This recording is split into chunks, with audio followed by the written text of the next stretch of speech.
The Howard Stern Show. Juliana Rancic. Yeah. She makes this comment. Sure. And she says she's reviewing the people's outfits and things, and Right. she says about a black actress, she goes, Zendaya. Yeah, who's wearing dreadlocks. Yeah. And she says, "Oh, those dreadlocks. That looks like a marijuana dealer. Like she looks like she smells from of marijuana. weed and Now- patchouli oil or now, something." You know, you could make the comment that. I mean, suddenly everyone starts screaming she's a racist. Now, you could make the comment, hey, wait a second.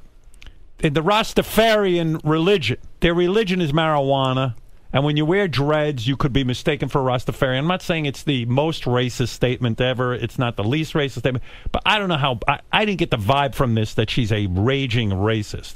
But before you know it, and you know as well as I do, when you're doing a show, you say a lot of things in order to try to make it interesting. Absolutely. And you're making jokes. Yeah. And when you make jokes, sometimes they bomb. They lay an egg. Yes. So the woman says, okay, the world is giving me a negative reaction to this joke I made. I'm not even a comedian. I tried. I read. In fact, some writer wrote this for me. Correct. I fucked up. Okay.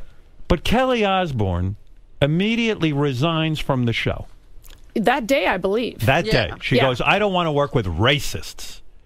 Now, didn't you think that was a little peculiar? I wasn't there for any of that. And, you know, as you know, Kelly has her own voice. Sure. And I was, you know, a little surprised by that because it was like an up and I'm out of here.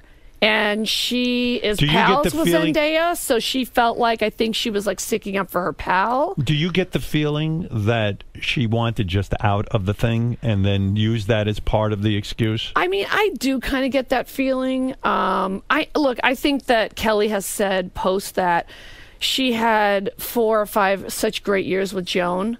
You know, and to me, that means, you know, it's not the same as it was with Joan. Right. And I got to be honest, I kind of feel the same way. I mean, I don't really feel it was my best work. I'll be honest. I mean, I stand by my specials and my series, and I feel like, you know, the lane that show was in is so specific that they weren't able to make the transition to kind of the comedic lane that I work in. So are you afraid now that show sort of tainted you? Or... No, not at all. I just don't think that it's really what I do. I think that Joan was the master of the one-liners and the zingers like Rodney Dangerfield and all the comedic icons. The Howard Stern Show.